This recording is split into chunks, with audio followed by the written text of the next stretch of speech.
But I know Valmir has played Berghain. Mm-hmm. Really? Yeah. A DJ set? Valmir has done a Harsh Noise Wall performance at Berghain. I believe, if I'm not mistaken, but I'm 95% sure that he's done that. Yeah, Stood there with a bag on his head, blasting the Harsh Noise Wall out through the sound system at Berghain. I think it was in the context of it wasn't just like... It probably wasn't a Sunday, but no, it was within the building. It would have been curated. Yeah. But it was there. That must have been crazy in those speakers. Oh my God. Oh. There are 4 new CDs out now on White Centipede Noise. Spallmaker, 1984 CART PPG Detroit News Grand Prix 200. Pain Appendix and Tantric Death, Satan's Imperials. Death Kneel, Absolute Earthbound Spirits.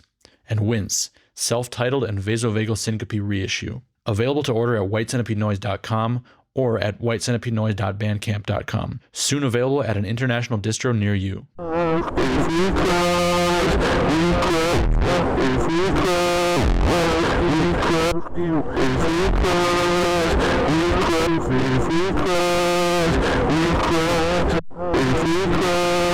This is White Centipede Noise Podcast, where we give language to noise. I'm Oscar Brummel, and today my guest is Richie Culver, a multidisciplinary artist whose practice spans painting, music, performance, and photography, whose recent work under the name Quiet Husband has drawn heavy inspiration from noise and its aesthetics, working with labels such as Deathbed Tapes, Industrial Coast, and Total Black. This is part 1 of the episode with Richie. The full 1.5-hour episode is on Patreon, along with our entire archive of full-length episodes, exclusive WCN TV content, and much more. If you'd like to support White Centipede Noise and get more from it, visit patreon.com/White Centipede Noise. Thank you to our current Patreon supporters who make this project possible. White Centipede Noise Podcast is sponsored by Rural Isolation Project. Visit ruralisolationproject.com, ruralisolationproject.bandcamp.com, or look out for them at a distro near you. All right, Richie. Yes. Welcome to WCN Studios. Thank you for having me. An absolute pleasure. Been a fan for a long time, so to be here in person is it's really nice. Cool. Appreciate that. Why don't you just go ahead and do the standard introduce yourself before we jump into more depth about your work and what you do. For the people who might not know, introduce yourself, please. Absolutely. Well, yeah, I'm an artist, first and foremost. Your name is? Oh, my name is Richie Culver. I also work under the alias Quiet Husband, which bleeds, from techno through to kind of industrial sort of noise kind of elements. I'm first and foremost an artist, though, kind of within, and everything. I try and kind of like seat everything underneath the umbrella of art in a kind of contemporary way. I paint, I take photos, I make films, sculpture, performance, spoken word, techno, noise. So yeah, in a world where people like to put things in boxes, the older I'm getting, I'm realizing that that's not going to be the case for me.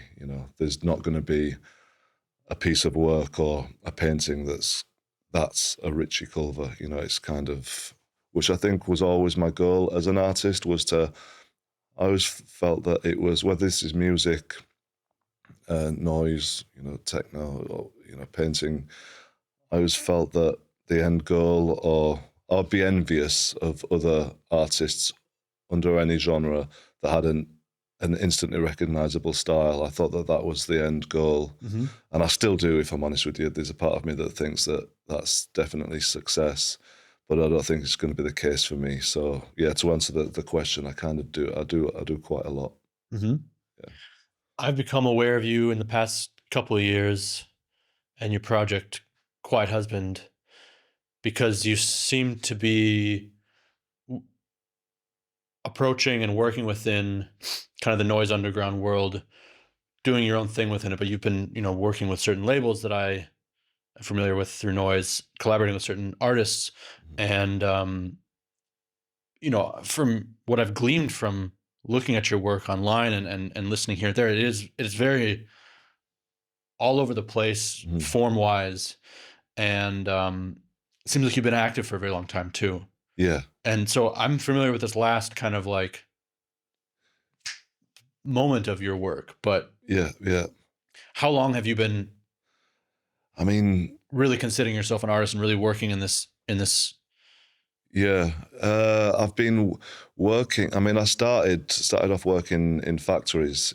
I left school, kind of the classic, no qualifications, straight into working in a caravan factory. Kind of a job that I couldn't stand, working in Tesco's, working back in factories, building sites in the north of England. But I would go out on a weekend, and this is like the mid to late 90s, so kind of rave culture was fairly heavy. I was sort of a teenager. And in Hull, there's 2 universities, basically.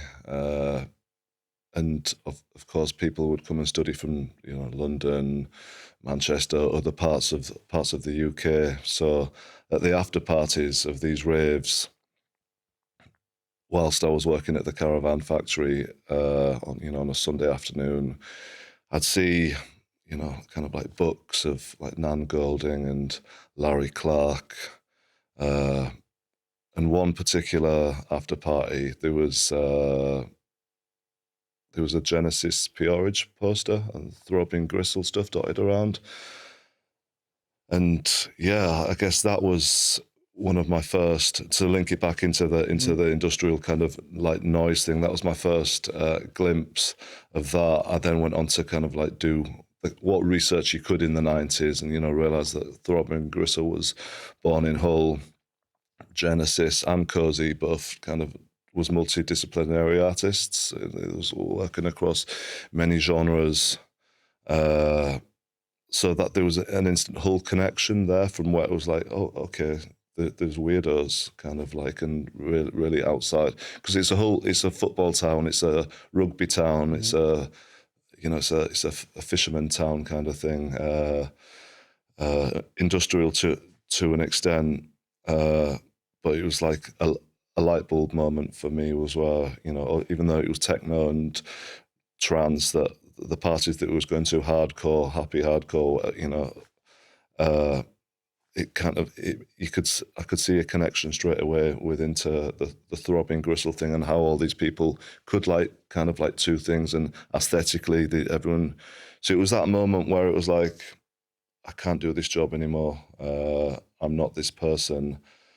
As a teenager, I don't know if you, I'll speak for myself. There was a moment where it's like, okay, I'm going to change my hair. I'm going to kind of, usually sometimes it's a girlfriend or a partner or a boyfriend that you need to change your style. Yeah. But for me, it was parties, like after parties like this, it was like, I can't keep wearing these clothes. And then all of a sudden next week you wear it, and everyone's like, oh, okay. And you have to own it for like a week and just feel the cringe and like, no, this is me now. Yeah. So, and then that was kind of it. And off the back of that, I started making collage and kind of, decades as an outsider artist, via,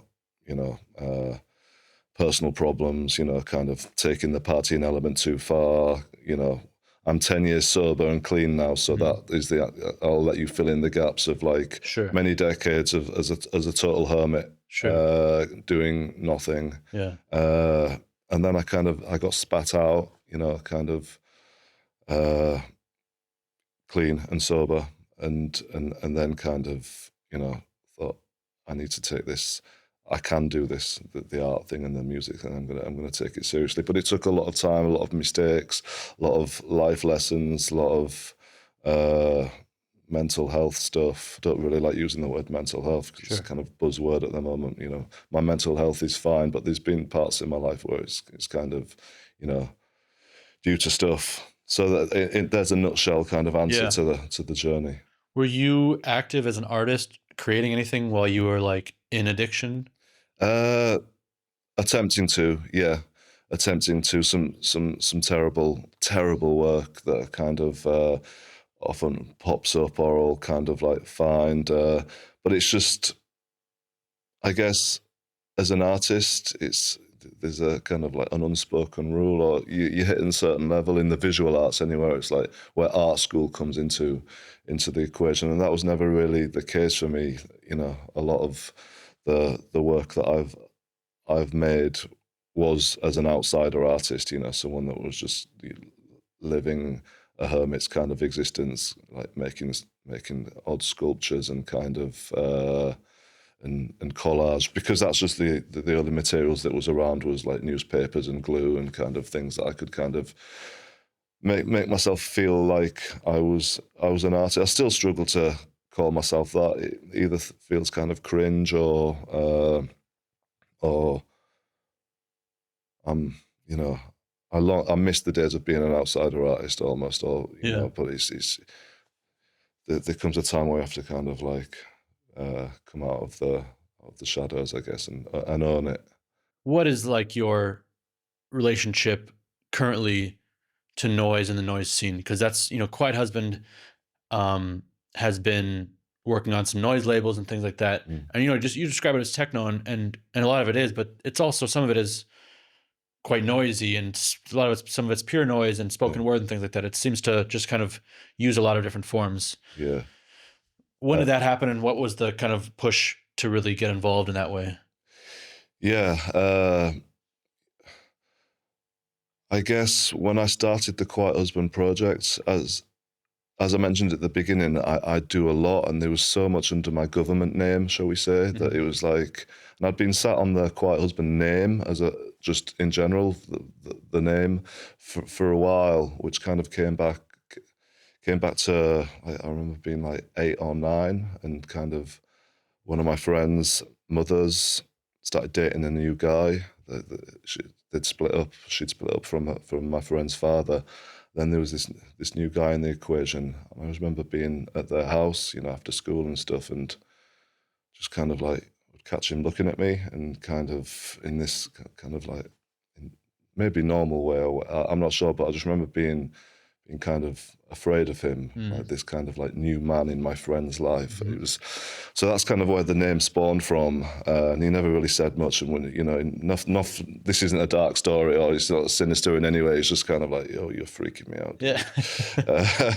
Just from the lack of kind of Vormir-esque almost. Yeah. You know, kind of, you know, it had that. It was just, I'd look across in the kitchen and, so that's where the name came from.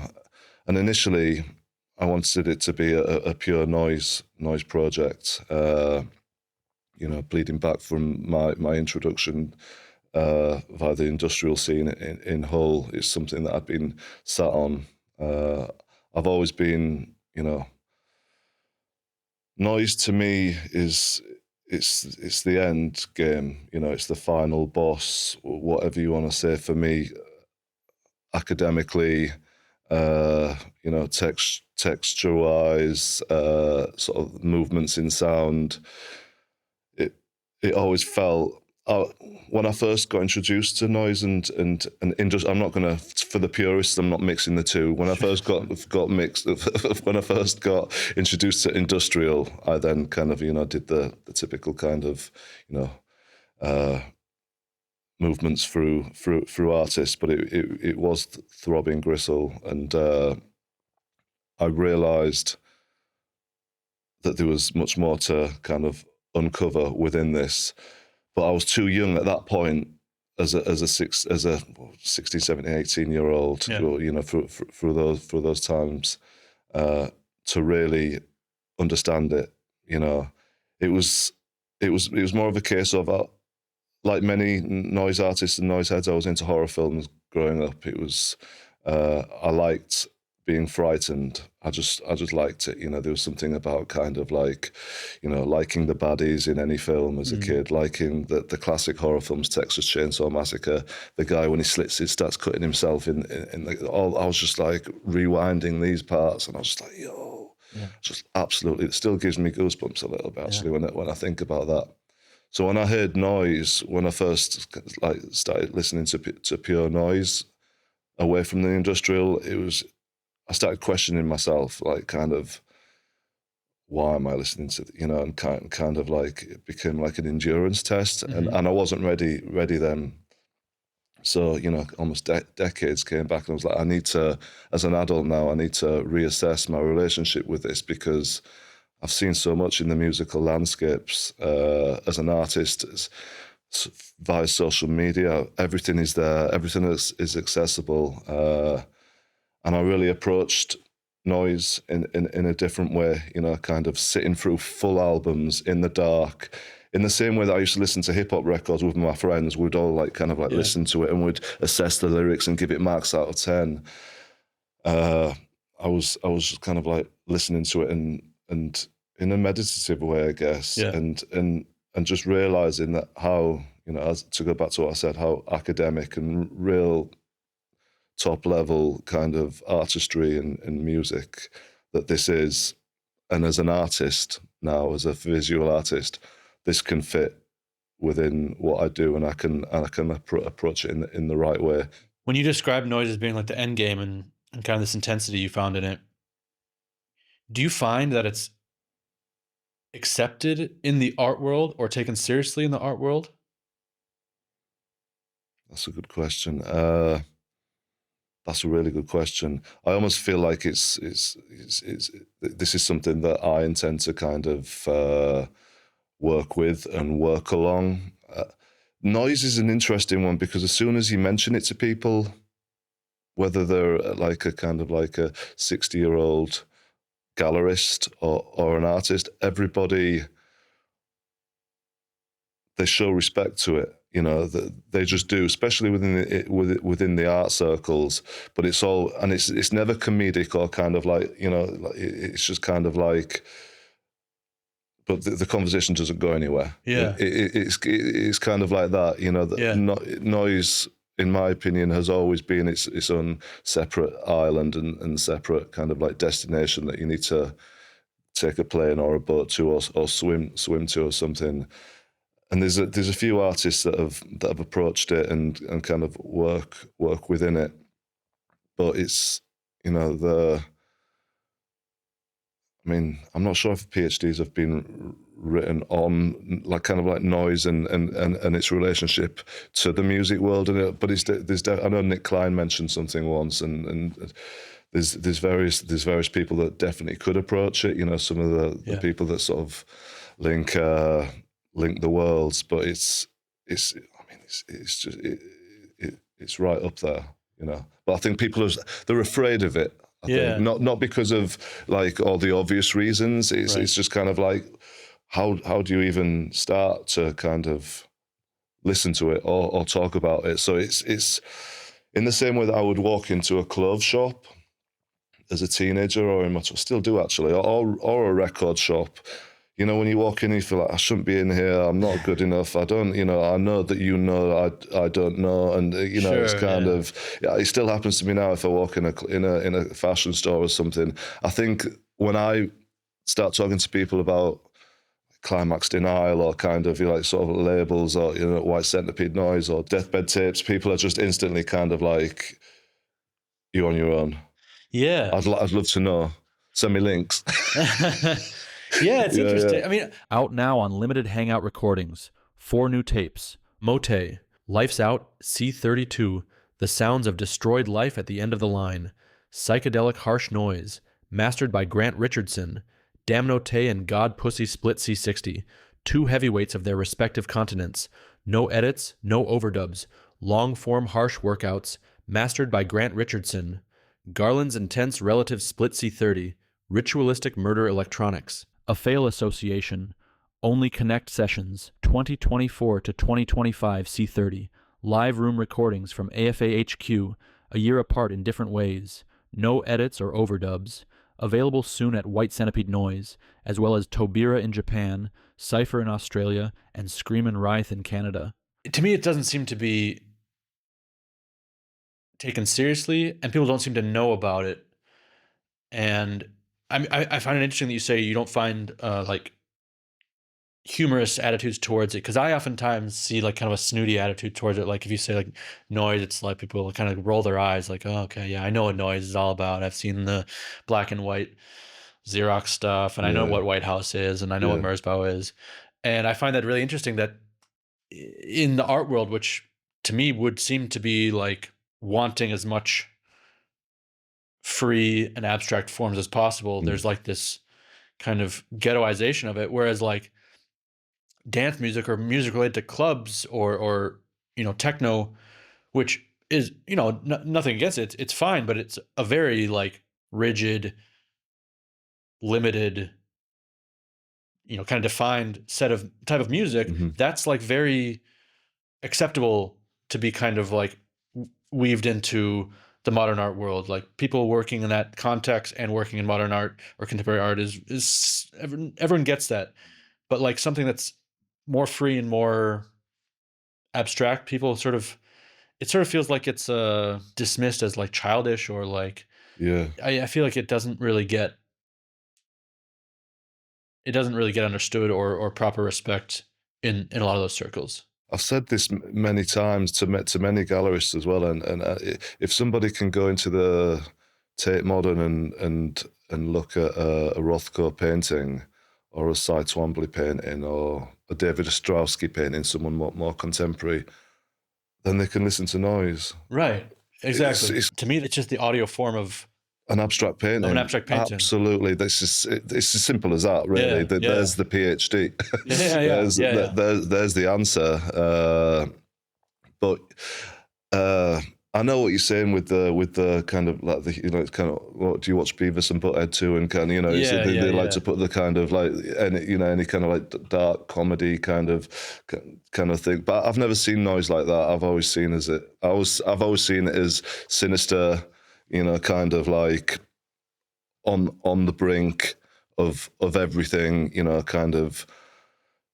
And again, in a world where everything is accessible, everything kind of has its place. It's, I constantly, the second I put a tape in my cassette player and kind of put the headphones on, I still go back to that self where I'm questioning myself. I mean, why am I? It always starts off with why am I listening to this kind of thing, and kind of, and then as I take a journey through the piece of work, it's kind of, it becomes meditative. It kind of, I start contemplating, my life, my kind of, my moves, kind of, but always.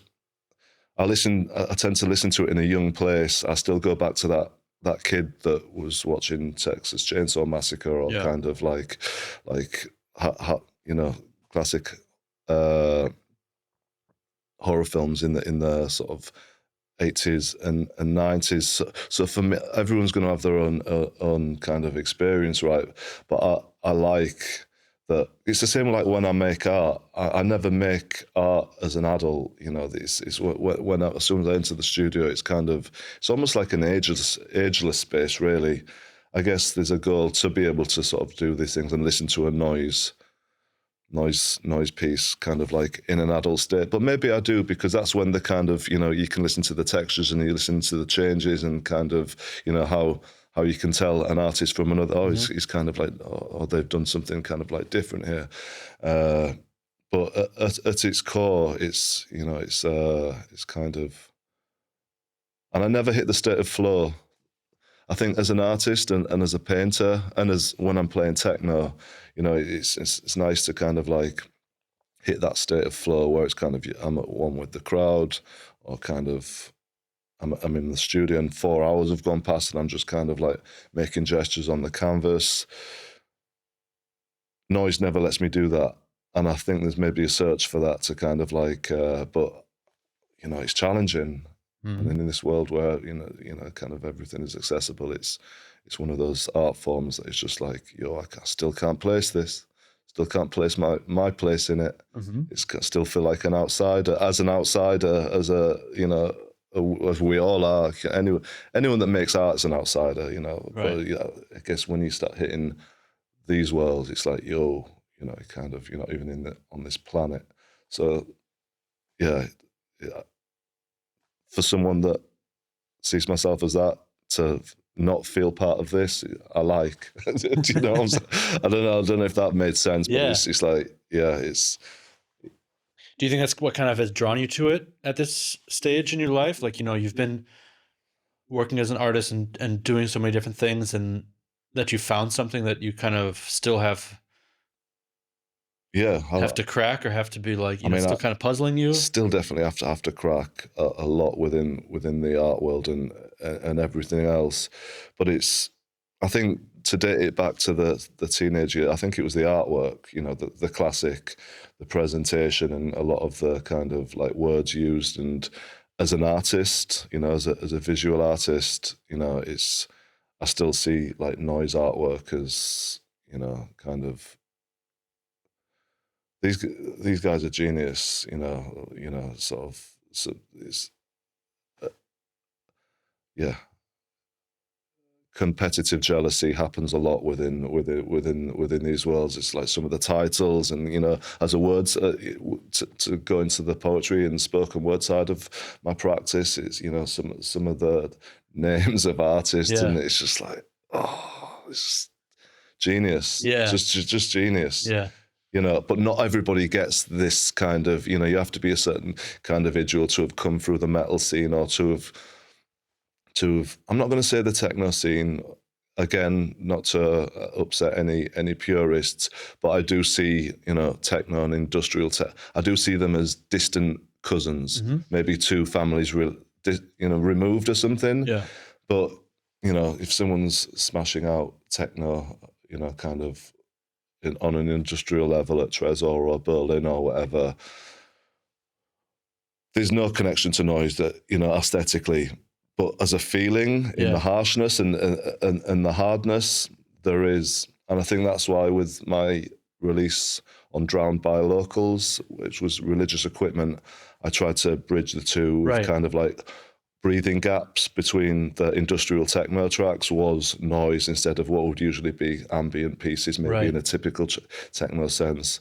I know Dominic under Vatican Shadows was kind of, and there was a bit of a template, for I know it was under a different alias, but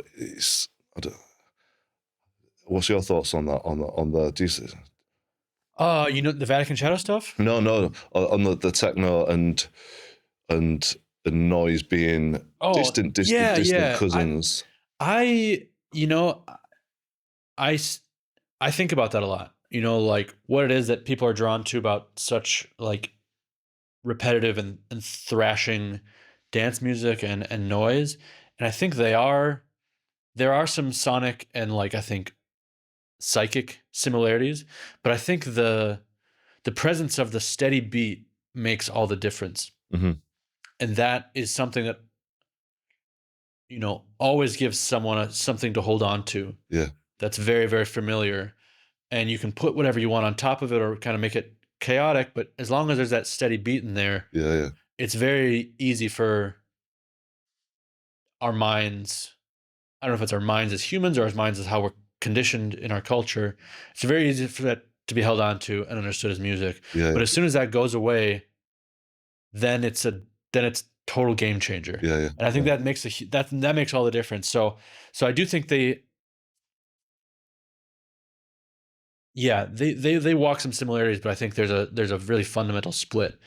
And have you ever used, like I listened to that Religious Equipment album. Have you ever used those kind of, is that the title, right? Religious Equipment. Have you ever used those kind of interludes or that kind of like rhythmless noise in a live set at a club? Like you played Trezor the other night, you played Berghain and stuff like that recently. Have you ever used that kind of sound on a dance floor? This is the end of part 1 with Richie. The full conversation is 1.5 hours long and available on Patreon. That's also where you'll find the entire archive of full-length episodes and much more exclusive noise content, supported directly by the people who make this project possible. If you want to hear the rest and help keep this podcast going, check out patreon.com/whitecentipedeNoise. Thank you. Family.